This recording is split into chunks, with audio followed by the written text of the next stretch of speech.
안녕하십니까. 저는 황작가입니다. 황작가의 책 읽기, 체개발아 평전에 오신 것을 환영합니다.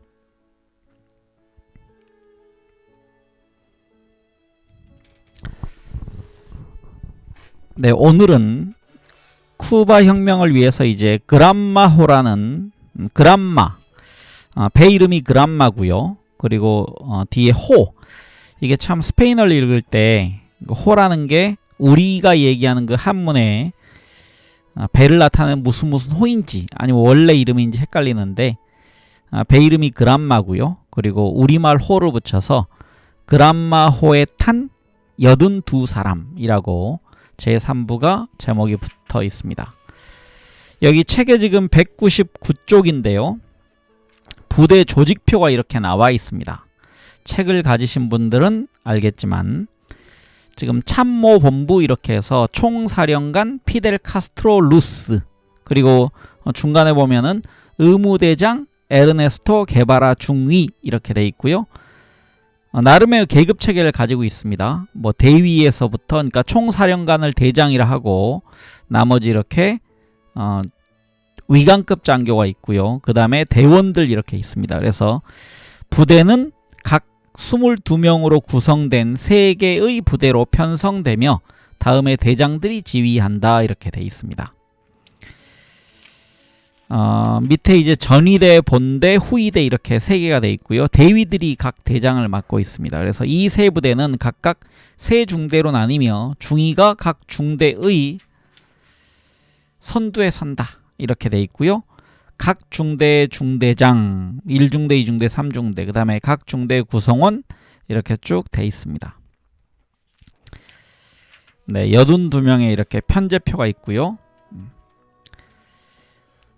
202쪽입니다. 갑판 위의 의사, 이 부분부터 읽어가도록 하겠습니다.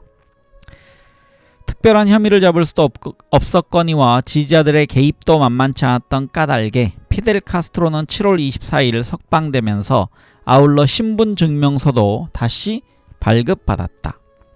그러나 에르네스토 게바라는 칼릭스토 가르시아와 마찬가지로 체류기한을 넘겼다는 이유로 여전히 철장 안에 갇혀 있었다.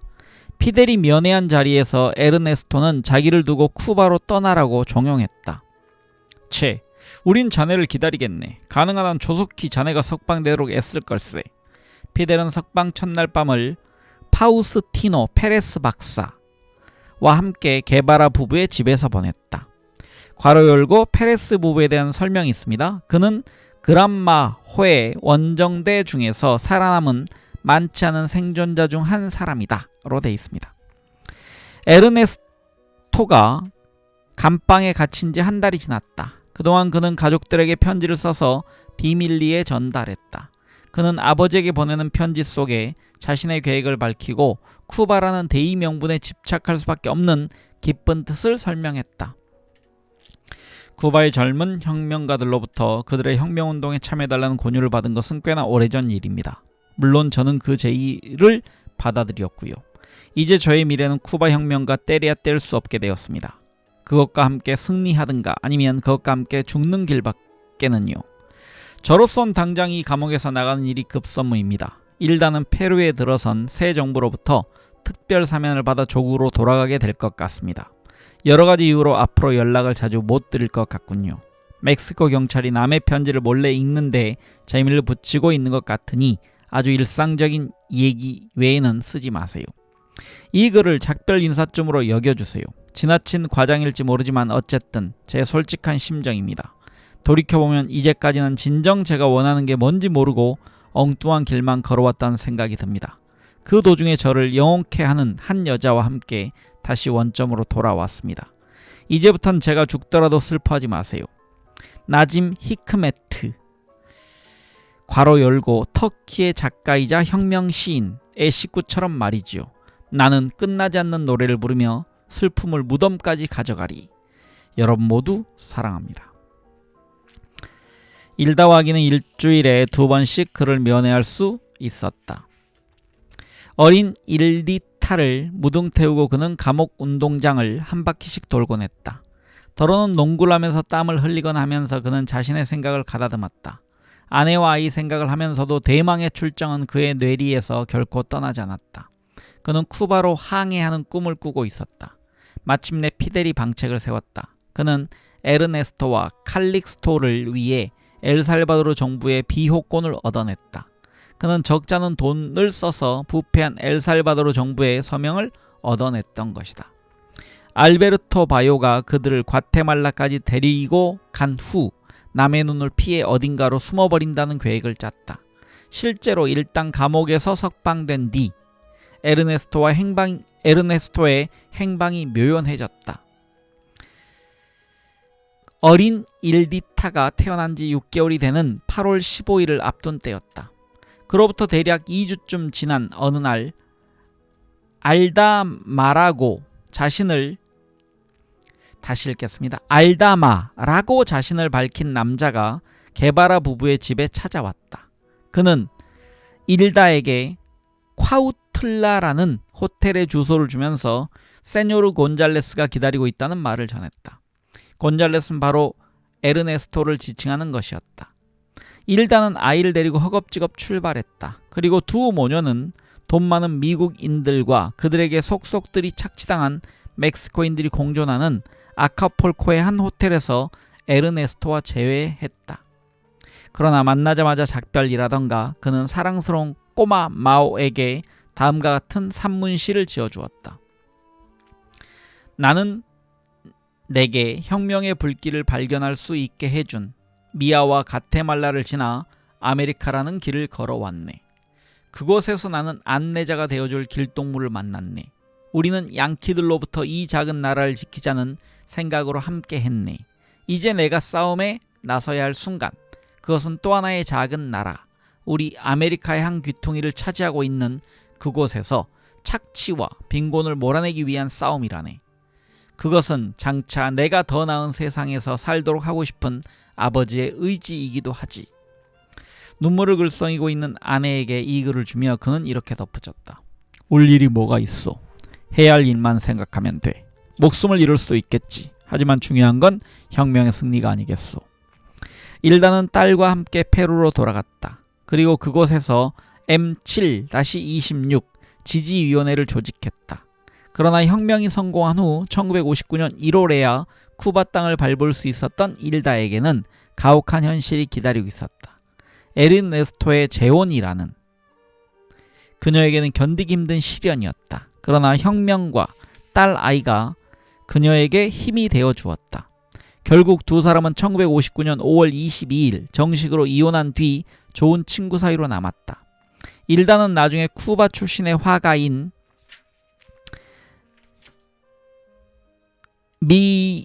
미겔린 차콩과 재혼했고 1974년 2월 11일 암으로 세상을 떠났다. 멕시코 경찰이 내린 광범위한 검거령은 M7-26에도 큰 타격을 주었다. 물론 바티스타는 피델 카스트로 루스라는 폭도들의 괴수가 재공격을 준비하고 있다는 걸 알고 있었다. 쿠바에서는 해안으로 접근하는 일체의 시도를 막고 있었다. 더불어 산타로사에 주둔하고 있는 막대한 병력을 동원하여 반군이 보유하고 있던 무기를 몰수하도록 했다. 더는 준비만 하고 있을 수 없었다. 바야흐로 행동으로 옮겨야 할 시간이었다. 이제는 피델에게도 치기 어린 모험이 아니라 피나는 노력과 집중력이 요구되는 시기였다.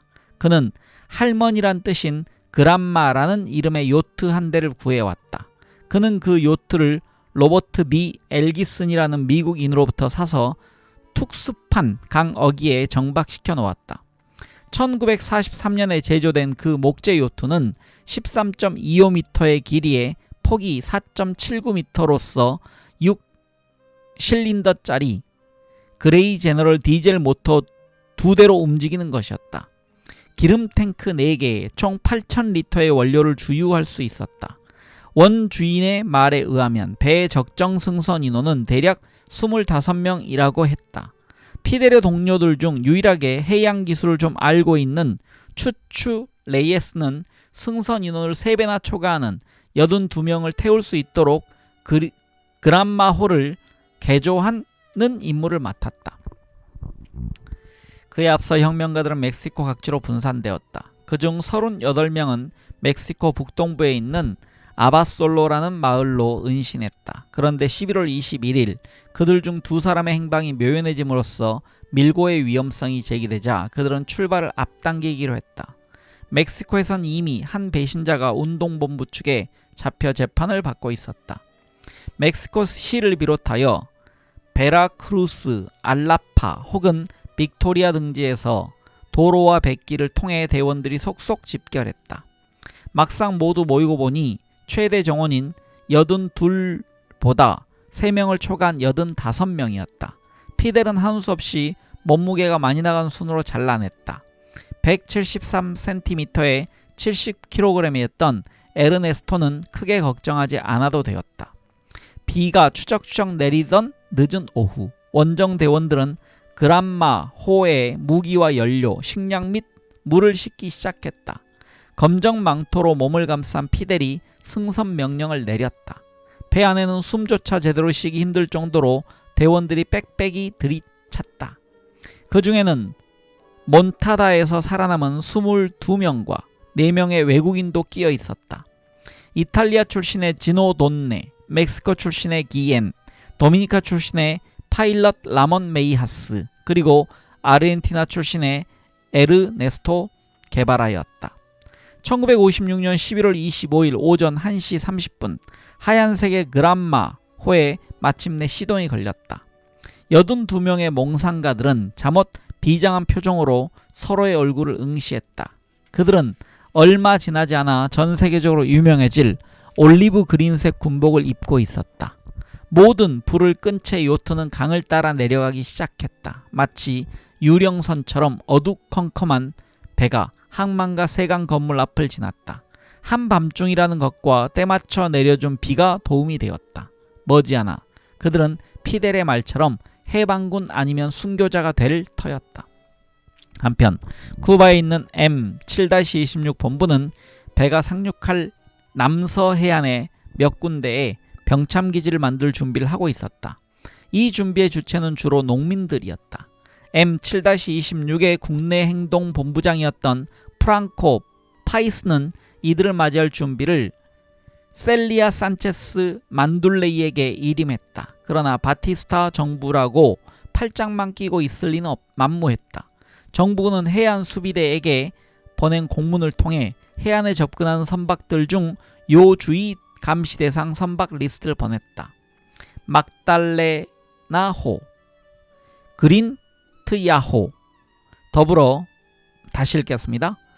막달레나호, 코린트야호와 더불어 그란마호도 그 가운데 끼어 있었다. 또한 C-47기와 B-25기가 해안선을 따라 일찌감치 초계 비행에 나서고 있었다. 수상쩍어 보이는 모든 선박은 일단 제지되었으며 그와 더불어 동부 지역에 대한 경계가 더욱 강화됐다.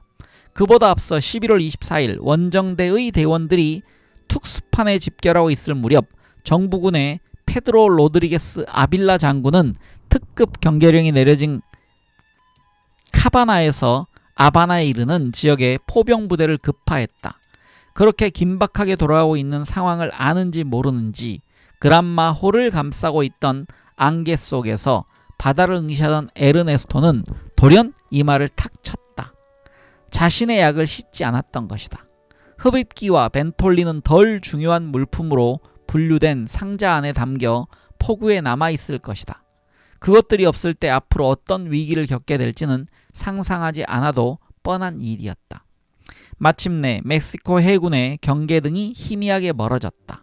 그러나 멕시코만을 통과할 무렵 뜻하지 않게 불어온 바람이 그란마호의 순항을 회방 놓았다.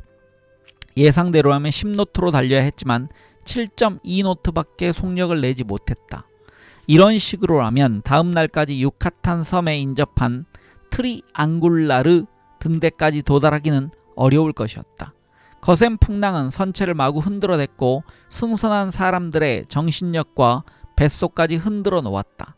11월 29일 아침 멕시코 국적의 어선 두 척이 요트를 지나쳤다.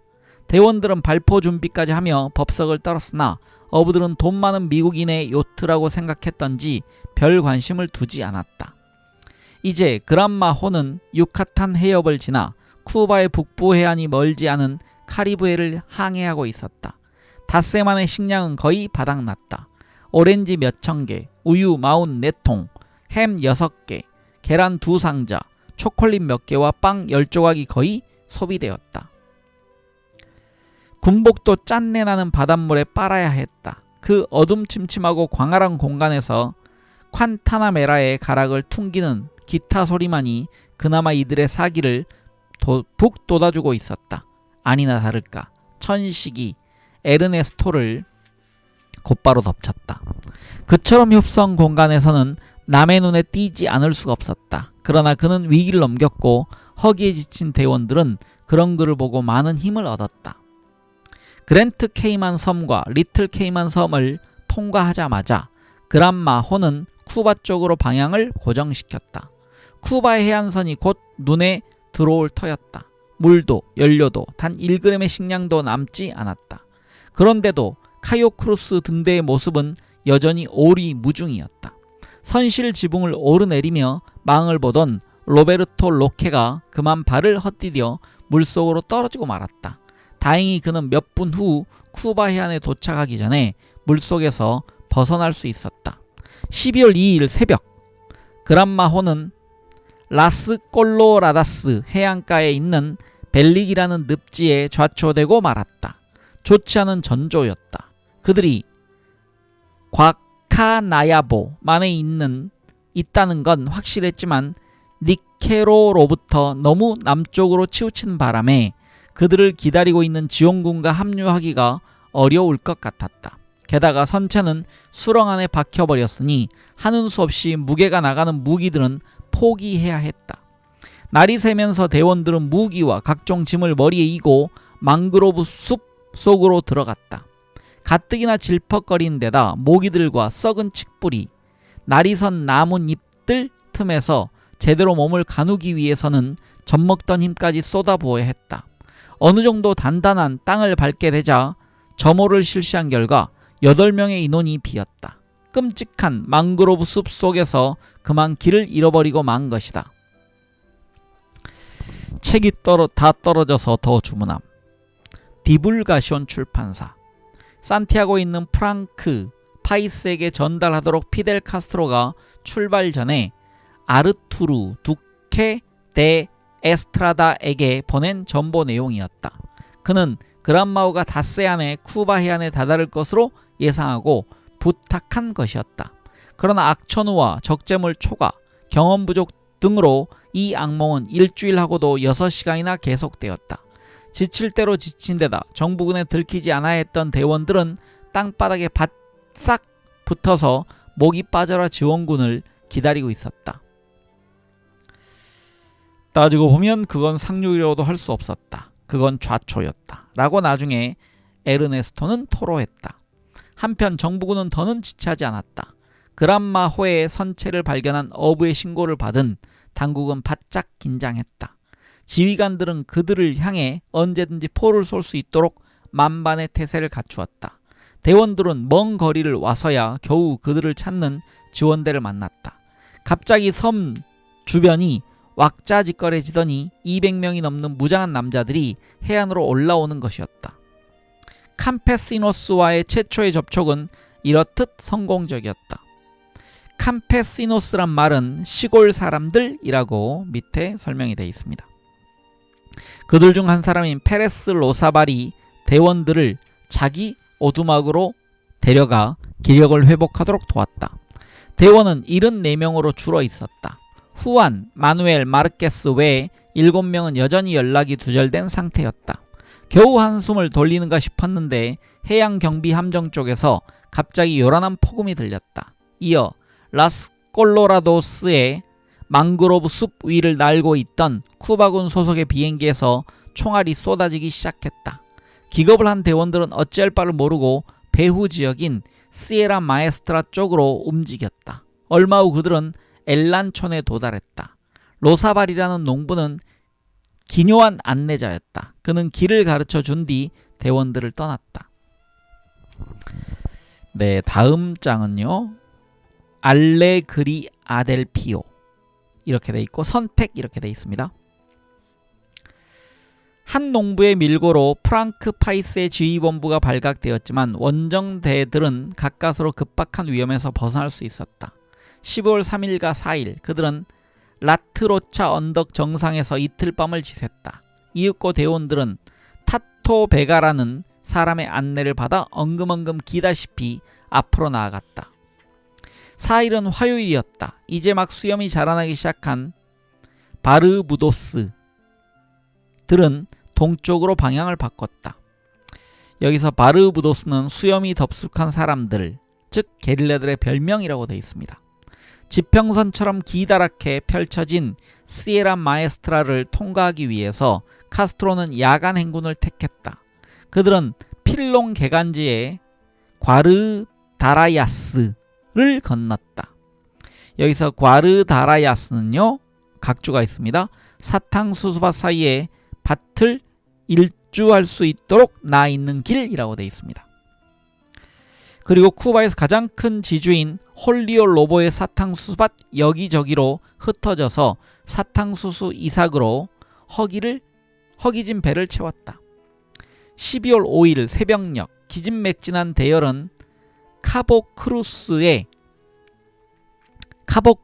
산의 지맥에 있는 알레그리아 델 피오라는 사탕수수 농장 근처에서 멈췄다.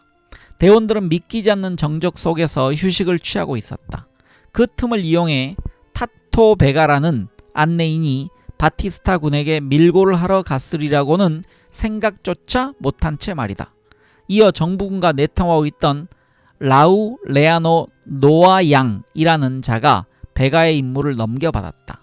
경 비행기들이 왔다 갔다 하는 가운데서도 대원들은 별다른 주의를 기울이지 않았다. 대원들이 조용히 옥수수가루로 만든 팬케이크를 베어문 순간 갑자기 총성이 울렸다. 정부군의 공격이었다. 해안주둔 포병 1대대 3중대장이었던 후안 모레노 브라보 데이의 기관총이 불을 토해내기 시작했다. 놀란 토끼들처럼 대원들은 허겁지겁 수수대 사이로 숨어들었다. 에르네스토 게바라도 2번의 포탄 세례 속에서 피를 흘리고 있었다. 그날의 경험을 그는 일기에 이렇게 적고 있다. 경비행기들이 우리의 머리 위를 선회하고 있었다. 우리들 중 몇몇인가 사탕수수대를 자르러 자리를 떴을 것이다. 그때 헤수스 몬타네와 나는 나무 둥치에 길에 앉아서 얘기를 나누고 있었는데 갑자기 고막을 찢는 듯한 요란한 총성이 울렸다. 아무리 대항하려 해도 내게 총은 별 소용이 없었다. 산을 건너오는 동안 천식이 다시 발병했고 나는 체력이 많이 떨어졌음을 느꼈다. 훌륭한 무기는 그것을 충분히 사용할 수 있는 사람들에게 돌아가야 한다고 여기는 것도 이 때문이다. 피델이 사탕수수밭에 우리들을 다시 집결시키려고 했으나 허사였다. 내 곁에서도 누군가가 총알과 약품이 든 상자들을 내버리고 도망치게 바빴다. 나는 거의 신음에 가까운 목소리로 그에게 그걸 지적했다. 그러나 그는 지금 그것에 신경 쓸 때냐고 오히려 되물었다. 상자 2개를 한꺼번에 옮기는 건 불가능한 일이라 나는 그 앞에서 고민에 빠지지 않을 수 없었다. 약품인가 아니면 탄약인가? 나는 과연 누구인가? 의사인가 아니면 혁명가인가? 결국 나는 탄약 상자를 선택했다. 내가 상자를 안고 뛰는 쪽으로 총알들이 날아왔다. 도령 가슴과 목 부위에 불에 댄 듯한 화끈한 감각이 느껴졌다. 내 곁에서 아르벤토사가 코와 입에서 피를 쏟고 있었다. 정확히 알아들을 수는 없었지만 그는 이렇게 울부짖고 있는 것 같았다. 놈들이 나를 죽였어. 그 순간 나는 가장 멋지게 죽는 방법을 생각했다. 잭 런던의 책에서 읽었던 이야기가 갑자기 떠오른 것이다. 아마 알래스카의 어디쯤이었으리라. 얼어 죽을 때까지 놔두는 사형집행이 이루어지고 있다는 것을 안 주인공은 고결하게 죽음을 막기 위해 커다란 나무에 몸을 기댄다. 그 생각에 빠져있는 일순 정신을 번쩍 들게 하는 목소리가 들려왔다. 우린 졌어. 항복해야 해. 그러나 즉각 까밀로 시엠푸에고스의 비장한 목소리가 들려왔다. 어느 누구도 항복할 사람은 없다. 어느 누구도 항복할 사람 없다라는 그 말은 채의 가슴속에 뚜렷이 다가와 박혔다. 그는 시엠푸에고스야말로 진정한 전방위 투사라고 느꼈다. 중대장 후안 알메이다 보스케데이는 부상자를 격려하며 힘든 행군을 하고 있었다. 그들의 뒤통수를 조여오는 무시무시한 추격을 체 게바라만큼 생생하게 묘사했던 사람이 있을까? 묘사된 내용입니다. 다시 마치 두툼한 나무 등걸이라도 되는 듯 말라비틀어진 사탕수수대 뒤로 필사적으로 몸을 숨기고 있는 우리를 향한 사격은 좀처럼 그칠 기미가 보이지 않았다. 부상자들이 여기저기서 도움을 요청하고 있었다. 진짜 지옥이 따로 없었다. 총알이 난무하는 한복판에서 겁에 질린 대원들은 부상자들의 신음소리가 새어나오지 못하도록 그들의 입을 틀어막느라 안간힘을 썼다. 그런데 우리가 우려했던 무시무시한 예감이 현실로 닥쳤다. 놈들이 밭에 불을 질렀다. 알메이다 대리디를 따라 7명은 기다시피 하며 앞으로 나아갔다. 살아있다기보다는 죽어있다는 편이 나았다. 상처에서 계속 피가 흐르고 있었고 채는 의식을 잃지 않으려고 무진 애를 썼다. 그람마 호에 원정되는 산산조각이 난 것이다. 피해 정도가 이만저만 큰 게 아니었다. 해방의 함성을 듣기 위해 땅에 발을 디뎠다는 사실만으로도 혁명은 크나큰 대가를 치러야 했다. 이날의 공격으로 3사람이 목숨을 잃었다. 그나마 큰 부상을 입지 않은 사람은 14명에 불과했다. 최종 결산을 해보니 손실은 막대했다. 포로로 잡혔던 21명의 대원들은 정부군의 다음 공격 중에 처형되었다. 피델의 참모였던 후안 마누엘 마르케스도 붙잡혀 처형되었다. 헤수스 몬타네는 22명의 동료들과 함께 포로로 잡혀 아바나로 이송되었다. 몇 명은 민간인으로 돌아갔다가 일부는 나중에 다시 혁명에 뛰어들었다. 별들이 유난히 총총하던 그날 밤 생존자들이 갈피를 못 잡고 우왕좌왕 헤매고 있는 동안 채는 자신이 우려할 만큼 큰 상처를 입은 게 아니라는 걸 확인했다. 그러나 니콜 로페스는 그보다 운이 없었다. 그는 마닐로 카피탄이라는 농부의 감언이설에 속아 다른 대원들과 함께 어느 막사로 따라갔다. 그러나 그들을 기다리고 있는 건 군인들의 일제 사격이었다. 스미스와 카바나스가 쓰러졌다. 로요스는 구사일생으로 길 바깥쪽으로 떨어졌다. 그리고 에르네스토를 체라고 가장 먼저 불렀던 니콜 로페스는 다시 막사로 와서 합류하려고 시도하다가 생포된 뒤 몇 시간 만에 처형되고 말았다. 쿠바 땅을 밟은 첫 일주일 동안 원정대의 모습은 신앙도 법도 모르는 피에 굶주린 괴물들 같다고 농민들 사이에 입소문이 퍼져나갔다. 그러나 시간은 그들에게 점차로 유리하게 흘러가고 있었다. 알레그리아 델 피오의 참극이 있은 지 얼마 지나지 않아 아르헨티나의 게바라 가족들은 쿠바의 만자니오 우체국 소인이 찍힌 봉투 하나를 받았다. 바로 에르네스토의 어릴 때 별명인 떼떼라는 서명이 든 편지가 감추어져 있었다. 사랑하는 부모님, 모든 게 나아질 겁니다. 저도 동료들을 잃었고 제 휘하에는 5명밖에 남지 않았습니다. 에르네스토는 교묘한 방식으로 자신의 위험을 모면했다는 걸 부모에게 알린 것이다. 그 처참한 사륙극에 대한 소문은 산을 넘고 동쪽의 계곡을 지나 아바나에서 800km나 떨어진 바야모 지방으로까지 널리 퍼져갔다. 그러나 시에라 마에스트라가 혁명의 위대한 무대로 극화될 날도 머지않았다. 시에라 마에스트라는 폭은 50km를 넘지 않으면서도 길이가 130km에 달하는 거대한 산악지대였다. 우선 이곳은 서쪽에 시에라 투르키노와 동쪽에 시에라 그암피에드라의 두 부분으로 나뉜다. 해발 2000m 높이로 솟아있는 투르키노의 봉우리는 장엄하고도 무시무시한 광경을 한눈에 내려다보고 서 있었다. 그 아래쪽은 무엇이든 다 삼켜버릴 것 같은 깊디 깊은 구덩이로 양분되어 있었다. 그 늪지대의 주인은 개와 거북이 들이었다. 개 송곳니가 수북이 깔린 좁고 가파른 길이 구불구불 이어져 있는 주위로는 종려나무, 코코아, 선인장, 망고나무 등이 주로 자랐다. 여기서 지금 개 송곳니는요, 걸을 때마다 사정없이 발을 핥히는 자갈에 붙여진 이름이라고 되어 있습니다. 간혹 염소나 돼지가 눈에 띄긴 했지만 젖소는 거의 찾아보기 힘들었다. 이런 고장에서 문명이란 다만 막연한 약속에 지나지 않았다. 지극히 초보적인 교육시설이나 진료시설조차 전무했다. 스페인의 무장군과 쿠바의 애국자들 사이에 펼쳐졌던 전설적인 전투의 무대인 이곳 산 로렌소에서 1874년 2월 카를로스 마누엘 데 세스페데스는 역사에 두고두고 남을 유명한 연설을 했다. 우리는 12밖에 남지 않았다. 그러나 쿠바의 독립을 실현시키기 위해서는 충분하고도 남는 수이다. 10년 전쟁이 발발하는 계기가 된 반란의 주모자였던 세스페데스는 쿠바인들로부터 국부로 추앙받고 있었으며 따라서 시에라 마에스트라 또한 혁명의 모태로 여겨지고 있었다. 1956년 12월 23일 땅거미가 서서히 내릴 무렵 피델 카스트로는 장구한 역사가 서려있는 이 오솔길을 걸어 올라왔다.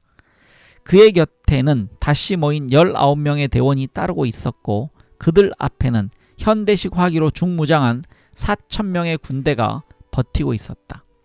대장이자 친구였던 피델의 행방도 모른 채 체 게바라를 비롯하여 후안 알메이다, 라미로 발데스, 라파엘 차오, 레이날도 베니테스, 까밀로 시엠푸에고스, 프란시스코 곤잘레스, 그리고 파블로 우르타도는 시에라 마에스트라에서 험난한 운명의 첫발을 내딛고 있었다.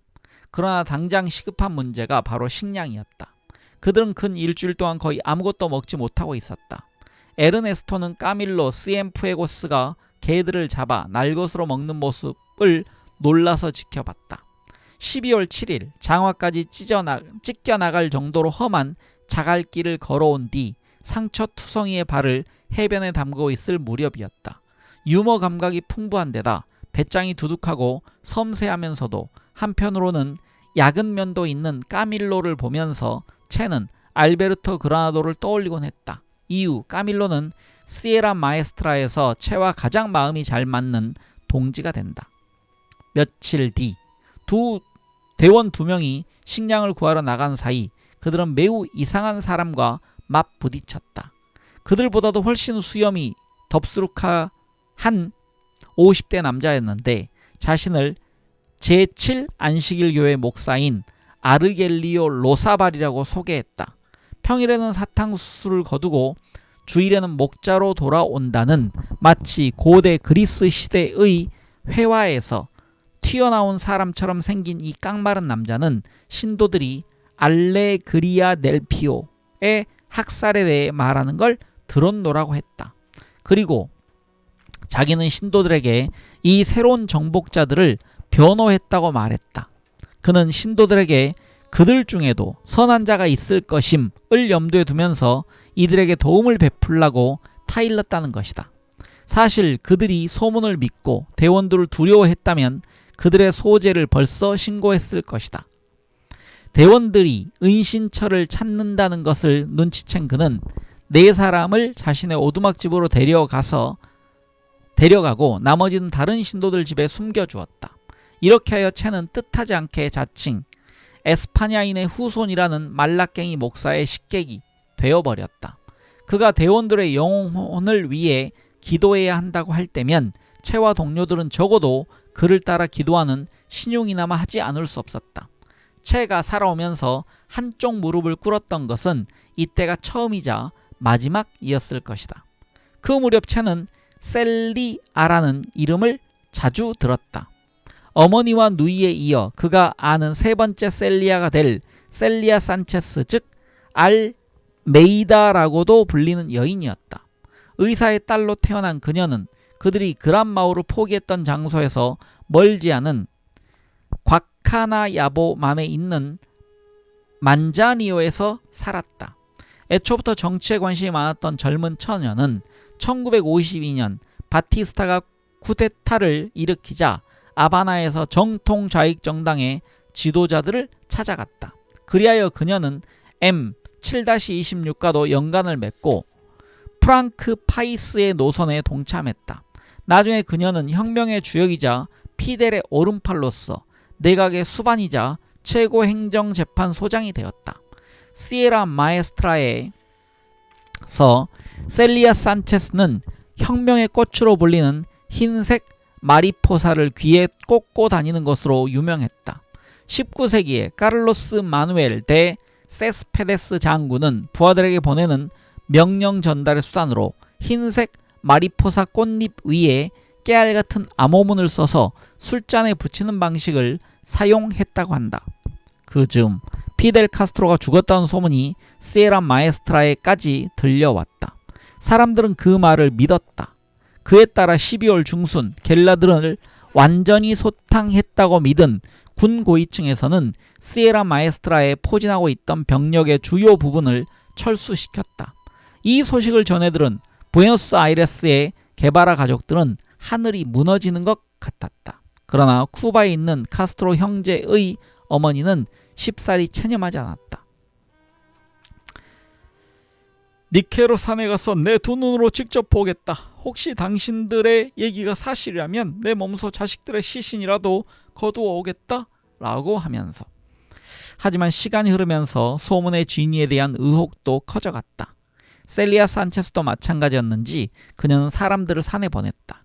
그리고 마침내 알프레도 곤잘레스라는 농부의 안내로 카스트로와 게바라가 각각 이끌던 두 팀이 알토 레이노에서 극적인 상봉을 했다. 재회의 기쁨도 잠시 대원들은 셀리아가 보내준 옷으로 곧장 갈아입고 새로운 전략을 짜기 시작했다. 새 전략의 골자는 일단 농민들의 인심을 얻을 것과 공습에도 쉽사리 노출될 염려가 없는 은신처를 마련한 뒤 산중에서 계속 전투를 수행한다는 것이었다. 시일이 지나자 대원들이 속속 모여들기 시작했다.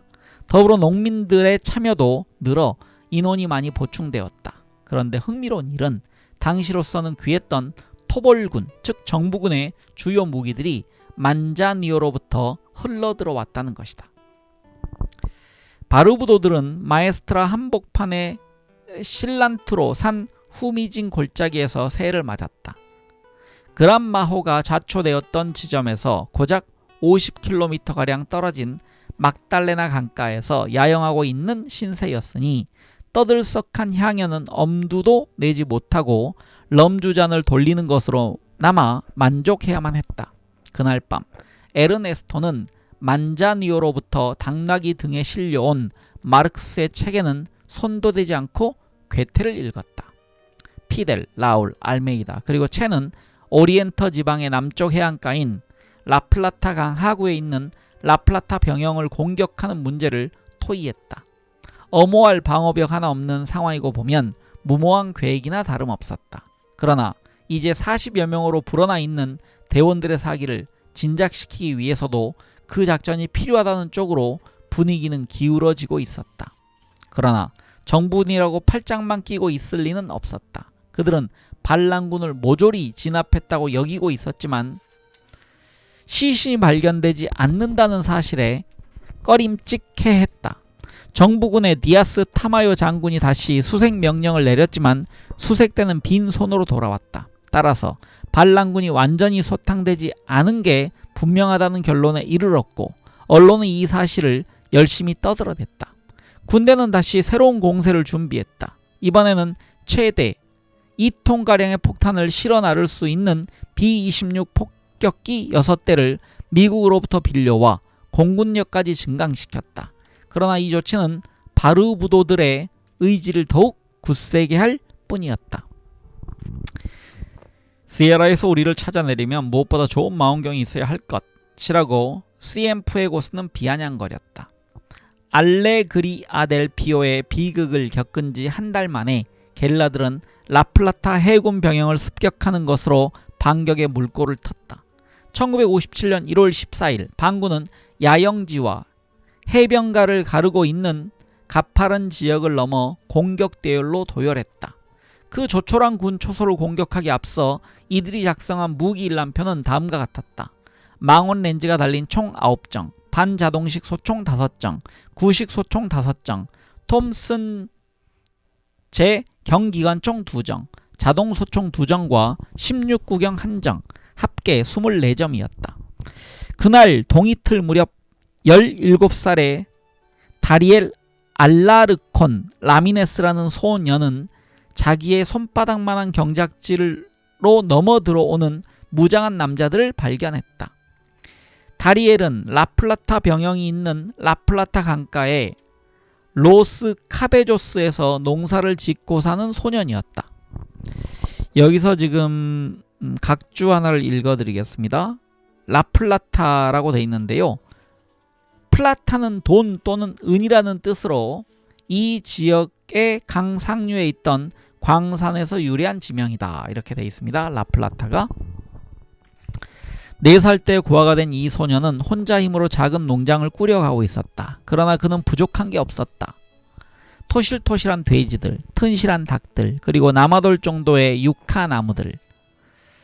여기서 유카나무는요, 카사바 속에 속하는 열대지방의 관목, 뿌리에서 타피오카를 채취함.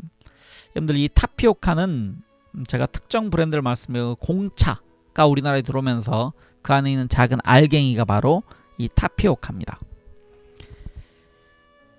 이게 유카나무로부터 나온다고 하네요. 지금 그렇게 되어 있습니다.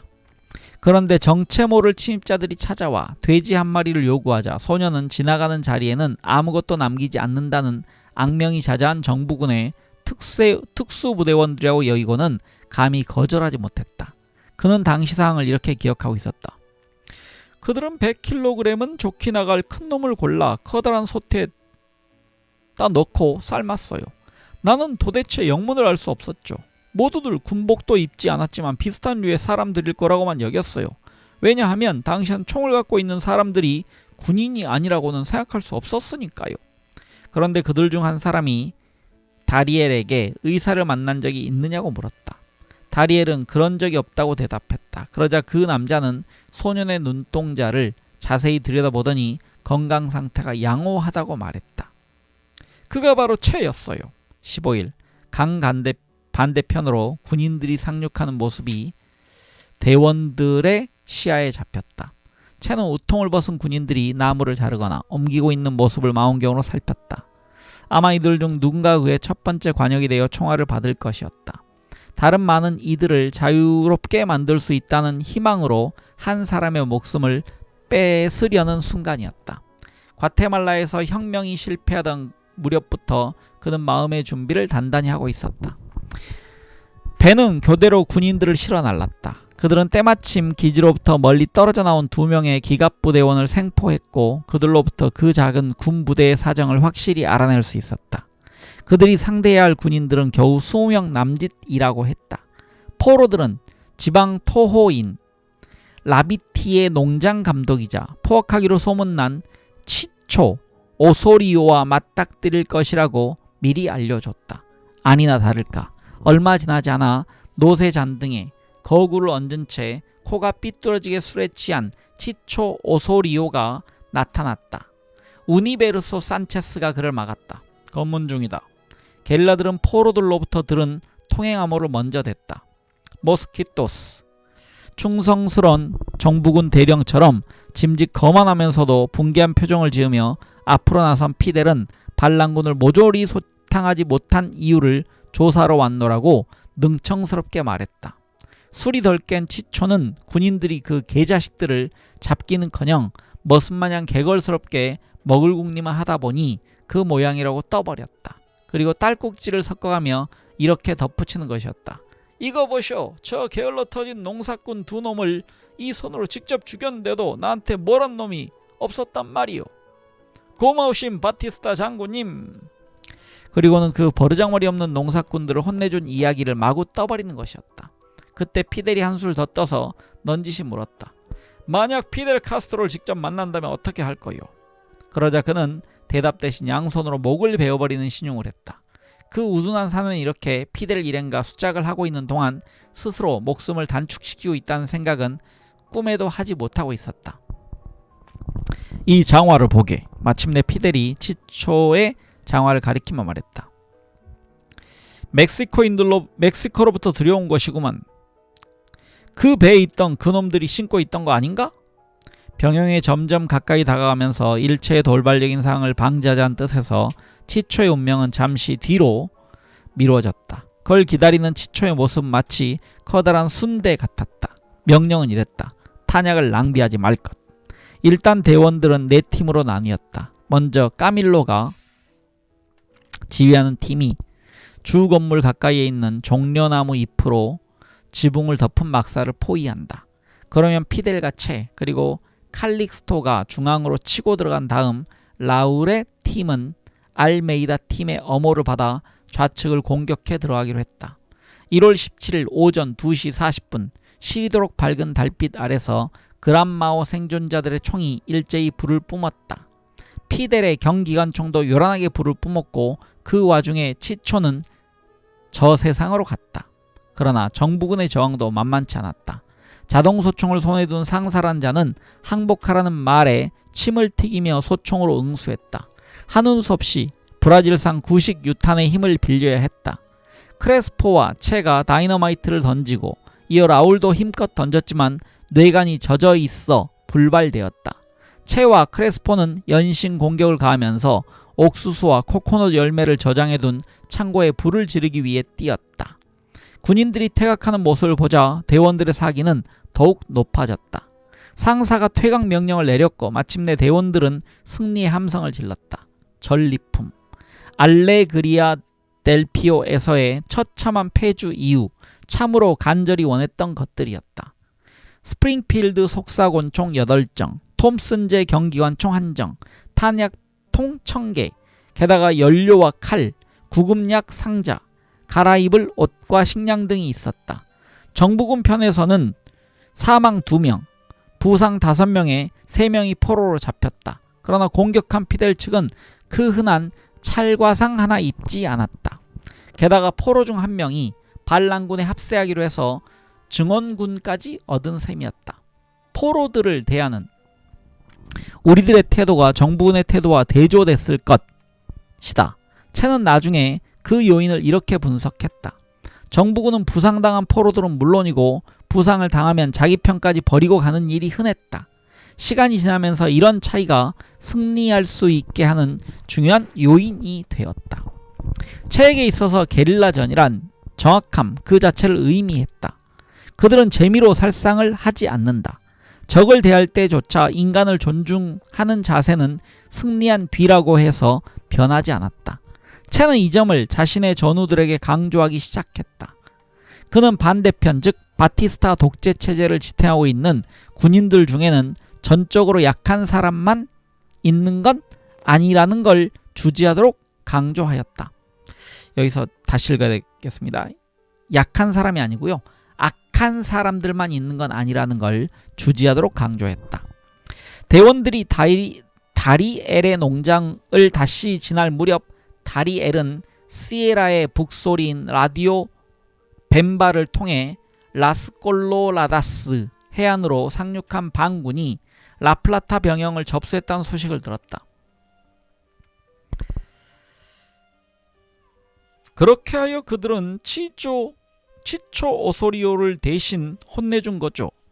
이번에는 내가 먼저 그들에게 닭을 잡아주고 쌀과 검정콩도 기꺼이 내놓았습니다. 이미 나는 내가 가야 할 길을 선택한 거지요. 다리엘의 오두막은 결국 에우티미오 게라라는 농민의 밀고로 협조 사실을 알게 된 산체스 모스케라가 지휘하는 군인들의 방화로 제로 변해버린다. 여기 부연 설명이 있습니다. 이 농민이라고 되어 있는데요. 하지만 그 역시 3월 25일 반란군 편에 가입하게 된다. 이렇게 되어 있습니다. 바티스타군이 산적이라고 불렀던 사람들이 어디 있는지 나에게 가르쳐준 건 아주 외진 곳에 살고 있던 농민들이었습니다. 내 농장에서 10km가량 떨어진 알투 나랑하레 광산 위에 피델의 지휘본부가 있었습니다. 채는 나중에 농민들이 어떻게 살아오고 있는지를 물었습니다. 사실 그는 거의 말을 하지 않는 편이었고 엄청나게 읽고 무언가 쓰곤 했습니다. 그 후 다리엘 알라르콘 라미네스는 까밀로가 지휘하는 소대에서 기관총 사수로 쿠바섬 대공세에 참가하였다. 그는 1965년에 채와 함께 쿠바군의 일원으로 콩고로 갔다. 또한 그 후 볼리비아의 베니뇨 전투에서 살아남은 6명의 생존자 중 한 사람이 된다. 그리고 쿠바로 귀환한 뒤 다시 칠레와 타히티로 이어지는 여정을 계속하다가 대령으로 예편하고서 한동안 평범한 농민으로 땅을 갈며 지냈다. 그러다 결국 프랑스에서 제3의 인생을 다시 시작했다. 네, 이어가겠습니다. 231쪽입니다. 미련한 군의관 이렇게 되어 있습니다. 5월부터 10월까지 계속되는 우기, 이어 살을 애는 듯한 매서운 겨울 추위는 채의 천식이 발병하기엔 더없이 적합한 조건이었다. 그러나 채는 그 지방의 아름다운 풍광과 토착민들의 생활상을 체험하는 새로운 경험에 들떠 있었다. 1492년 콜럼버스가 쿠바해안에 도착했을 당시 이곳에는 크게 세 부류의 토착 인디오 종족이 살고 있었다. 그중 가장 많이 알려진 시보네이의 족은 동굴에서 살며 사냥과 수렵을 일삼았던 용맹스러운 혈거인들이었다. 상대적으로 덜 알려진 과나후아타베의 족의 흔적은 오늘날 거의 자취를 감추었다. 그중 가장 문명이 발달했던 타이노족은 밖으로 뛰쳐나와 근처 섬에 사는 사나운 인디오인 카리브 연안의 종족들과 싸웠으며 혁명의 기운이 뚜렷해진 이곳 오리엔테의 한 세력으로 자리 잡았다. 채는 1548년 인디오 노예제 폐지 후 가속화된 흑인 노예 매매의 내력을 알 것 같았다. 이미 그는 콩고를 비롯한 요루바, 루쿠미, 카라발리 그리고 아라라 같은 아프리카 문화에 깊은 관심을 갖고 있었다. 한편 그들에게 당장 시급한 것은 활동의 본거지를 확보하는 문제였다. 1월 17일 포로들을 풀어주고 나서 게릴라들은 동트기 전에 시에라 마에스트라의 보다 깊숙한 곳 팔마모카로 들어갔다. 대원들의 사기는 다시 회복됐다. 고통스러운 신음을 뱉게 만드는 자갈도 그들의 사기를 꺾지는 못했다. 한편 바티스타군도 나름의 반격을 준비했다. 이 폭도들을 포위하여 완전히 끝장내라는 임무를 부여받은 부대들이 속속 도착했다. 피델 일행에게는 전투 이상으로 중대한 의미를 갖는 과제가 있었다. 바로 시에라 마에스트라 지역에 살고 있는 농민들로부터 신뢰를 얻는 일이었다.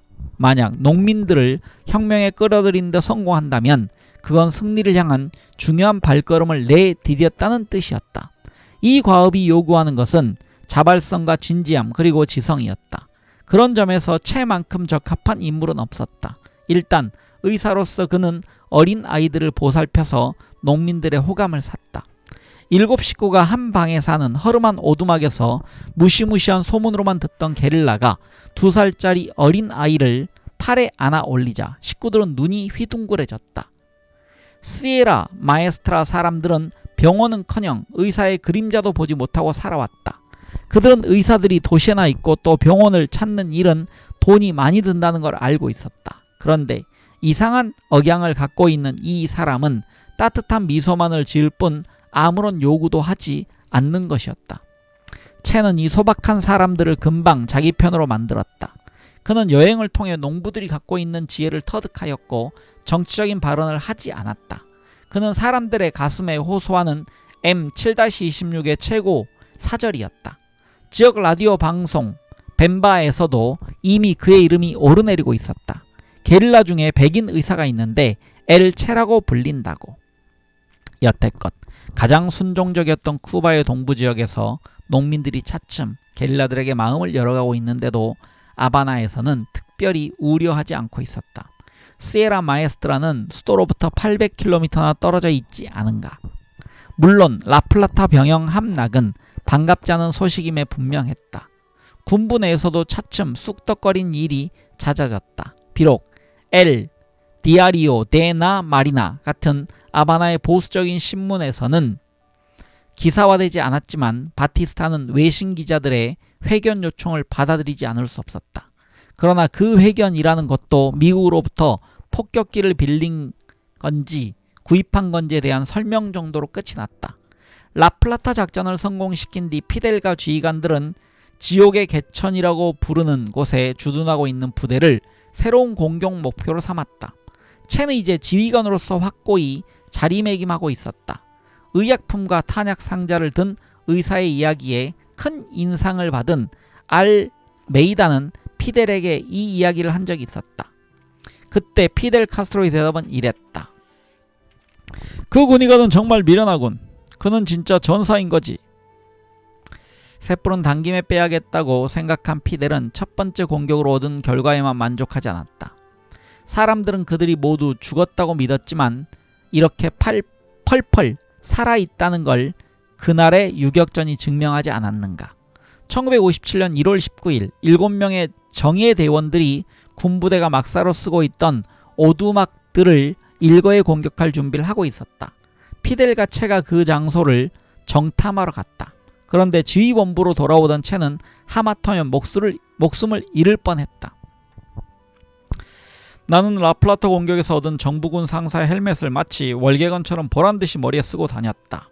그런데 우리 캠프로 다가갈 무렵 어둠 속에서 나를 분간할 수 없었던 보초들이 적군의 헬멧을 쓰고 있던 나를 추적하고 있었던 모양이었다. 다행히도 나를 맨 처음 알아본 동료가 무기를 거두었다. 그런데 이미 방아쇠를 당겨버린 까밀로가 하얗게 질린 나를 알아본 순간 지었던 표정은 지금도 눈에 선하다. 총알은 뇌 귓가를 가까스로 스치고 지나갔다. 행운인지 불행인지 그의 자동소총이 말을 안 들었던 것이다. 두 친구는 서로 얼싸안고 채는 그날로 둥근 헬멧을 벗어던졌다. 그가 책모자를 택하게 된 내력은 이러했다. 잠들기 전 그는 자신의 수첩에 이렇게 적었다. 이 사건은 우리가 얼마나 긴장을 늦추지 않고 있는지 단적으로 말해주는 것이다. 우리는 마치 출산을 앞둔 임산부처럼 전투를 기다리고 있다. 이 순간에는 온 신경이 모조리 곤두서서 무릎조차 후덜거리질 않는다. 우리는 결단코 전쟁광이 아니다. 다만 그래야 하기 때문에 행하고 있을 뿐이다.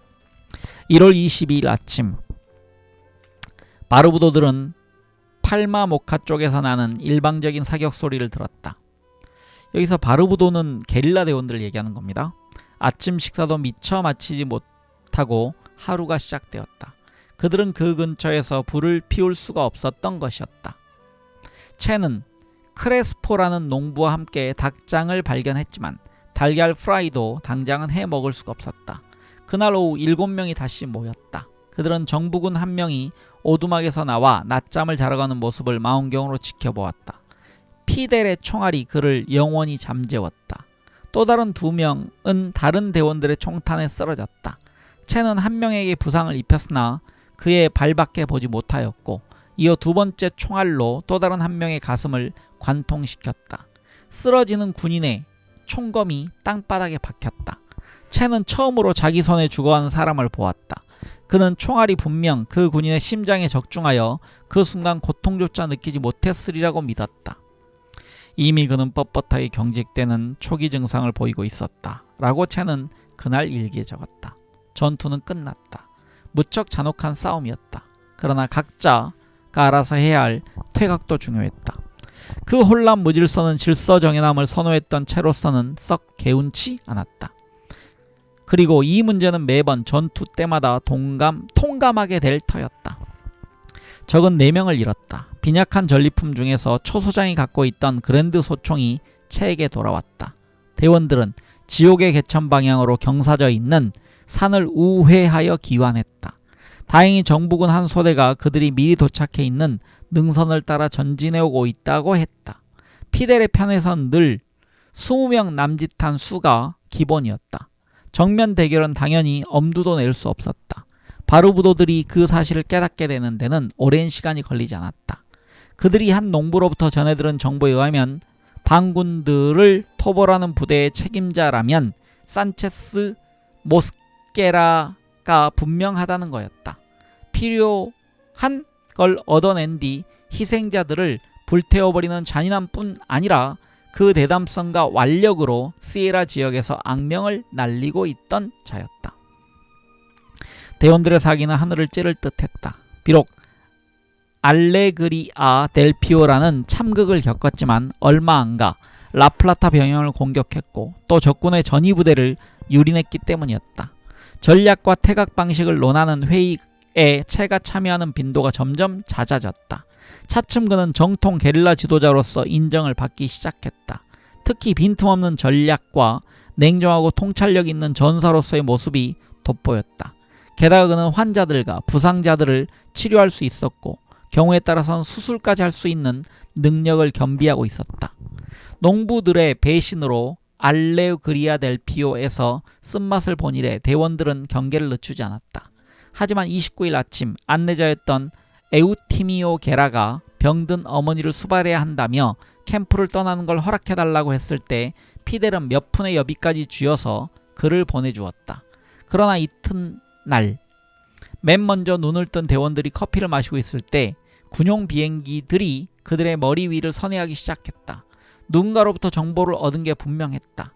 비행기들을 이곳 라스카라카스 언덕배기로 데려오는 건 족집게 예언자가 아닌 이상 거의 불가능한 일이었기 때문이다.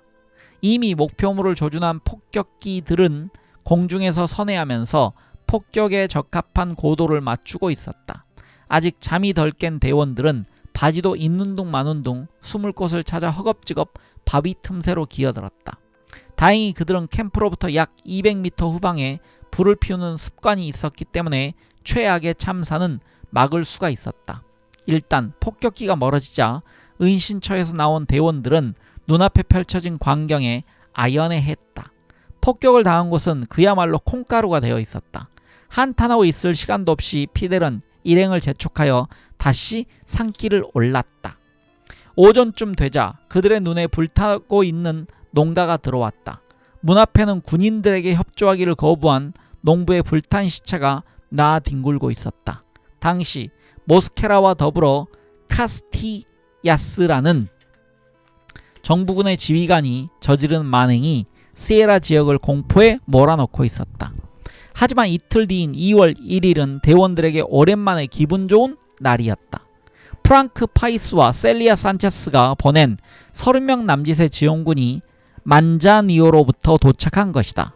그들은 가슴과 어깨에 M7-26이라는 사랑스러운 마크가 새겨진 산뜻한 유니폼과 베레모를 가져왔다.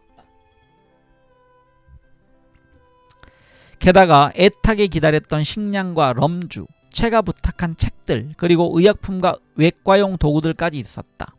그날 밤 기타와 노래, 그리고 럼주가 어우러진 축제가 한바탕 벌어졌다.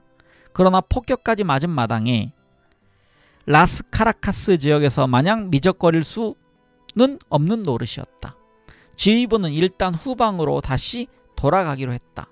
그곳의 농민들은 대원들에게 훨씬 호의적이었을 뿐 아니라 만자니오 지역과 셀리아 산체스와도 연락이 쉽게 닿는다는 장점이 있었다. 그러면 그들의 근황도 나머지 다른 지역으로 보다 신속하게 퍼져나가게 될 수 있을 터였다. 정부군과 교전을 벌인 지도 꽤나 오랜 시간이 지났다. 야영지에서 커피잔을 들고 둘러앉아 있는 생활이 어느 정도 정착되어 갔다. 설명이 있습니다. 채는 늘 설탕을 넣지 않았다. 이렇게 되어 있습니다. 그동안 채는 글자를 가르치기 시작했다. 그의 첫 번째 학생은 45살가량 된 훌리오 제논이라는 농부였다. 채는 그에게 A와 O, E와 I를 구분하는 법을 가르쳤다. 훌리오 제논의 D를 따르는 대원이 하나둘 늘기 시작했다. 별이 총총한 밤이면 시가를 입에 물고 마테차를 손에 든 채는 선생님으로 변신했다. 그는 라울 카스트로에게 프랑스어도 가르쳤다. 수업이 끝나면 그는 늘 곁에 두고 있던 책을 펼쳐들었다. 당시 그의 주된 관심사는 대륙 발견 이전의 문화와 호세 마르티가 말년에 쓴 지성이 숨쉬는 정치적 산문들이었다. 그는 늘 남보다 촛불을 늦게 끈 까닭에 영내에서 가장 많은 밀랍을 소비하는 대원이 되었다. 야전 램프의 숫자가 별로 많지 않았던 까닭에 캠프에선 늘 어스름한 기운이 감돌고 있었다. 전투에선 용맹하고 공덕심과 인정이 많았던 채도 천식이 발병할 때면 어김없이 부대 내에서 가장 약한 사람이 되곤 했다. 그래도 모기들이 달라붙을 때면 평소보다 많은 시가를 피워 무는 일을 그만두지 못했다. 그는 시가를 일부만 피우고 나머지는 물에 담갔다가 누르스름해진 물을 자신의 살갗에 바르곤 했다. 알베르토 그라나도와 아마존을 여행할 때 그곳 토착민들로부터 배운 일종의 민간요법이었다. 에우티미오는 그가 얘기한 날짜보다 일찍 귀환했다. 그러나 그의 출발과 폭격 사이의 우연한 일치에 대해 아무도 캐묻지 않았다. 그가 다시 돌아왔던 사실이 그의 신념을 증명하는 것이라 여겼기 때문이다. 폭격은 어쩌면 그들이 불을 피웠던 연기 때문에 이루어진 것일지도 몰랐다. 하지만 실제로 에우티미오는 산체스 모스케라에게 붙잡혀 반군들의 은신처를 알려준 장본인이었다. 만약 내가 피델 카스트로를 죽인다면 농장은 물론이고 1만 페소의 상금과 1계급 특전을 보장하겠다. 그들은 이렇게 에우티미오를 꼬드겼다. 한편 아바나의 바티스타는 은근히 불안해지기 시작했다.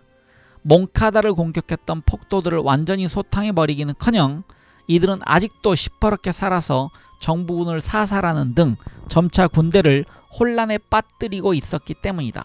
따라서 정부군으로서도 카스트로를 없애거나 생포하기 위해서 막대한 포상을 약속할 수밖에 없는 입장이었다. 에우티미오는 은밀한 계산을 품고 반군의 캠프로 귀환했다. 그가 어찌나 연기를 기막히게 했던지 추운 밤에 이를 딱딱 부딪히고 있는 그가 안쓰러워 피델은 자신의 담요까지 나눠줬을 정도였다. 그날 밤 그가 45경 총으로 무장하고 있었으리라고는 꿈에도 상상하지 못했다. 하지만 양심의 갈등을 일으켰던지 아니면 질에 겁을 먹었던지 에우티미오는 막상 그 결심을 실행에 옮기지는 못했다. 다음날 그는 식량을 구해오겠노라고 큰 소리를 치고 다시 캠프를 떠났다. 실은 적에게 새로운 정보를 알리려는 속셈이었다. 야영지에서 벌어지는 토론에서는 을의 까밀로가 가장 활발하게 의견을 내놓았으나 그날 밤은 파우스티노 산체스가 주목할 만한 발언을 했다. 쿠바 상륙을 준비하면서 우리는 누구도 산속에 숨어있는 우리 같은 소규모 병력이 거의 모든 싸움을 담당하리라고는 생각지 않았을 겁니다. 우리는 운동이 전국적으로 확산되고 총파업이 일어나고 게릴라 부대라는 존재가 중요한 상징으로 부각되는 걸 상상했습니다. 우리 부대만이 독재자의 군대와 정면으로 맞서 그들을 쳐부숴야 한다는 건 꿈조차 꾸어보지 않았던 일이죠. 피델도 그의 말에 수긍했다. 현실은 그들의 예상과는 전혀 다르게 흘러가고 있었다. 오히려 더욱 집중적인 탄압만 가중되고 있었으니 말이다. 1시 30분경 점심을 준비하고 있을 때 한 농부가 헐레벌떡 뛰어오더니 적군이 멀지 않은 곳까지 와 있다는 소식을 알렸다. 뒤도 볼 것 없이 대원들은 뿔뿔이 흩어져 산속으로 숨어 들어갔다. 야영지에 사정없이 포탄이 떨어졌다. 바위 틈새나 나무 혹은 동굴 속에 납작 엎드린 채 피델과 동료들은 그들이 방금 도망쳐 나온 곳에서 벌어지고 있는 사륙을 목격하고 있었다. 채는 어느 때보다도 초조했다. 야영지에 약품이 가득 찬 배낭과 자신의 물품들, 책들이 든 상자를 놔둔 채 피해왔기 때문이었다.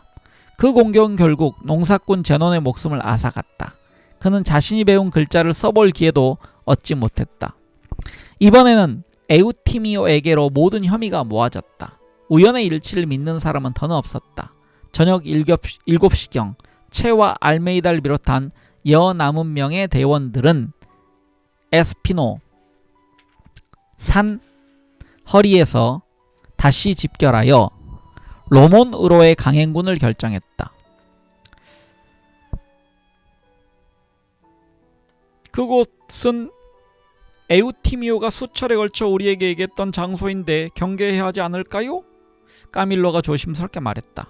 하지만 지금으로선 역시 M7-26 전선의 일원을 형성하고 있는 야노 사람들과 합류하는 게 중요했다.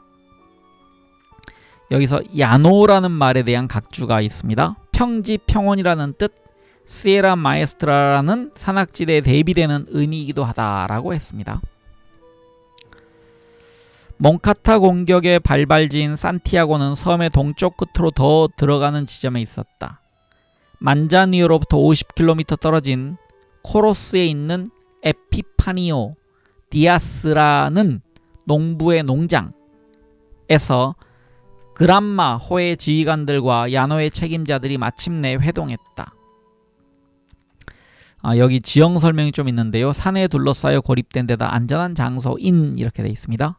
그 농장의 위치를 지금 설명하고 있습니다. 피델과 동료들은 그날 새벽 4시경 그 작은 농가로 불쑥 쳐들어왔다.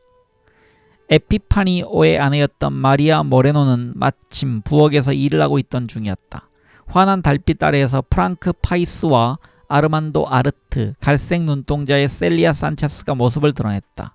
그녀는 오리엔테 지방에서 모르는 사람이 없는 이 유명한 게릴라를 직접 볼 수 있다는 게 무척 감격스럽고 자랑스러웠다. 게다가 후일 라울 카스트로와 결혼하는 빌마 에스핀가 카사데라스 아메리카스의 사장이 될 아이데 산타 마리아까지 함께 만나는 행운을 누렸으니. 그러나 시에라로 대원들을 찾아온 프랑크 파이스와 아이데의 의도는 바로 피델 카스트로에게 좀 더 안전하게 운동을 전개할 시기가 무르익을 때까지 쿠바를 떠나 다른 나라에서 기다리려고 설득하려는 데 있었다. 그리고 그들은 피델의 생사는 자기들에게도 중요하다는 걸 극구 강조했다. 몇 시간가량 눈을 붙인 뒤 원기를 회복한 피델은 각 유역을 가리키며 모든 반대를 일거에 잠재울 말을 한다. 저 아래에서 여기까지는 올라올 엄두도 못 내는 정부군들을 보시오. 우리에게 무기와 탄약을 가져다 준다면 나는 여기서부터 2달 안에 전투를 전면적으로 확대시킬 수 있다는 걸 증명해 보이겠소. 날 믿으시오. 무기만 더 있다면 수명 남짓한 인원으로도 바티스타와의 전쟁에서 기필코 이길 것이오. 셀리아 산체스는 암으로 죽기 전까지 23년 동안이나 든든한 친구로 남을 피델 카스트로의 눈을 뚫어질 듯 응시했다. 피델과 그 동료들은 그들만의 진지함과 열정 그리고 단호한 결단력으로 야노 사람들에게 강한 인상을 심는 데 성공했다. 이번에는 산이 평지를 이긴 것 같았다. 프랑크 파이스와 아르만도 아르트 그리고 셀리아는 피델이야말로 바티스타에게 타격을 입힐 수 있는 지휘관이라는 걸 수긍하면서 자리에서 일어났다. 게릴라들은 더 많은 인원과 무기 그리고 병참 수리하는 커다란 과제를 한 단계 해결한 셈이었다. 코로스에서는 작지만 혁명의 물꼬를 트게 될 또 다른 만남이 있었다. 셀리아의 주선으로 피델과 미국의 타임지 기자인 하버트 L 매튜스가 만난 것이었다. 피델은 이 만남이 혁명에 가져다줄 영향을 염두에 두고 있었다. 이 인터뷰가 전 세계에 알려진다면 부메랑처럼 그 여파가 바티스타에게 돌아올 것이 분명했다. 피델은 적잖은 허풍을 섞어가며 자기들이 많은 사람들의 지지를 받고 있다고 말해 미국 기자가 그것을 믿게 만들었다. 피델이 작전을 지휘하는 라플라타의 은신처로 매튜스를 데려왔을 때였다. 이미 짜놓은 각본에 따라 전령 하나가 숨가쁘게 뛰어오더니 이렇게 보고하는 것이었다. 대장님, 제2중대와 연락책이 방금 도착했습니다. 기다리라고 해. 잔뜩 위험을 부린 목소리로 피델 대장은 이렇게 대답했다. 이 이야기를 들은 채는 무척 재미있어 했다. 그리고 매튜스는 전 세계에 이 기사를 타진해 보냈다. 이 기사의 말미에 그는 결론 삼아 이런 말을 했다. 사태 윤곽이 더 잡혀가면 바티스타 장군은 카스트로의 반군을 진압하는 데 어려움을 겪을 것이다. 바티스타 정권의 유일한 희망은 그의 군대가 그 젊은 반군 지휘관을 때려눕히고 그 지휘본부를 소탕하는 것이다. 그러나 그렇게 될 수 있을지는 두고 볼 일이다. 검열이 그다지 심하지 않았던 당시 아바나에서 이 기사는 여러 매체에서 속속 다뤄져 카스트로의 예측대로 적잖은 파문을 몰고 왔다. 매튜스는 이번에는 범국민회의의 대표들을 만나기 위해 출발했다. 바티스타의 반대자들 사이에서 흔치 않는 의견의 일치가 이루어지고 있다는 점이 그의 관심을 끌었던 것이다. 야노가 시에라를 지원하고 있다는 얘기가 카스트로의 입에서 여러 번 흘러나왔던 것도 하나의 이유였다. 혁명본부의 여자 조언자들 셀리아, 빌마, 아이데는 물론이고 야노 사람들이 피델과 게릴라들을 돕는다는 것이었다. 정작 당시 체의 수첩에는 이런 메모가 적혀 있었지만 말이다. 섬에서 동시다발적으로 봉기가 일어나리라는 걸 상상하는 건 헛된 일이다. 시에라와 야노의 협력이 더욱 공고해져갈 무렵 배반자인 에우티미오가 다시 모습을 나타냈다. 그러나 이번에는 알메이다와 까밀로가 그를 신속하게 체포했다. 그는 45구경 권총과 실탄 3발 그리고 카스티아가 발부한 통행증까지 소지하고 있었다.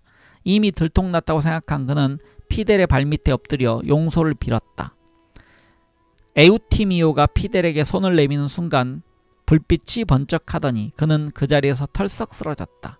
대장의 손이 더럽혀지기 전에 다른 대원의 총이 미리 불을 뿜은 것이었다. 또 다른 의사였던 마누엘 파르하르도가 그의 무덤에 십자가라도 꽂아주자고 했지만 채는 반대했다. 그 땅의 주인을 위험에 빠뜨릴 수 있기 때문이었다. 대신 그는 배신자 에우티미오가 묻힌 곳의 위치를 휴대용 칼로 나무에 표시해 두기로 했다. 좀처럼 끝이 보이지 않는 행군이 계속되었다. 채는 바이명 캠프를 한 바퀴 도는 습관이 있었다. 피곤해 지친 병사들의 어깨를 다독거려주고 위로의 말이나 밤 인사를 하는 것이었다. 깊은 정적에 빠진 밤이면 그는 두 명의 일다에 대해 자주 생각했다. 어린 일다는 2월 15일이면 한도를 맞을 터였다. 말은 하기 시작했을까? 아니면 걸음마는 시작했을까? 유난히 별이 총총한 밤이면 그는 딸에게 주는 시들을 가만히 속삭였다. 네, 이상으로 오늘 읽기를 마무리하겠습니다. 다음 시간에는요 247쪽 쿠바 국민에게 고함이란 부분부터 읽어가겠습니다. 네, 편한 하루 보내시기 바랍니다. 감사합니다.